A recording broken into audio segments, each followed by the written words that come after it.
Hello YouTube, এখন আমি আপনাদের সাথে শেয়ার করব উইন্ডোজ 7 এর কিছু hotkey. Let's take a look.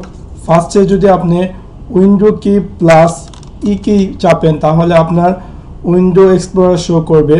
Suppose আমি এই হার্ড ড্রাইভটা ওপেন করলাম এবং এখন যদি আপনি উইন্ডো কি প্লাস ডি কি চাপুন তাহলে আপনার ডেস্কটপ শো করবে এবং যতগুলো আপনি প্রোগ্রাম ওপেন করেছেন তা মিনিমাইজ হয়ে আপনার ডেস্কটপ শো করবে।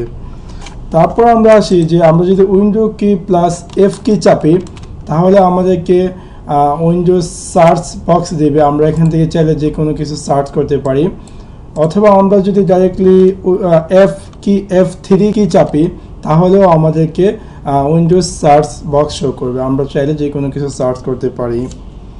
তারপর আমরা আসি যদি আমরা উইন্ডো কি প্লাস F1 কি চাপি তাহলে আমাদের উইন্ডোজ হেল্পের অপশন দিবে, আমরা যে কোনো ধরনের সাপোর্ট পেতে পারি।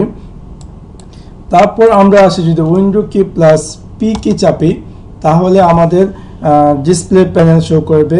আমরা চাই ডুপ্লিকেট এক্সটার্নাল ও প্রজেক্ট অনলি করতে পারি। তারপর আমরা আসি উইন্ডো কি প্লাস আর কি চাপি তাহলে আমাদেরকে রান বক্স শো করবে এবং আমরা চাইলে যে কোনো কমান্ড লট অফ থিংস যেটা আমাদের প্রয়োজন তা আমরা করতে পারি। So thanks for watching my video. Bye bye.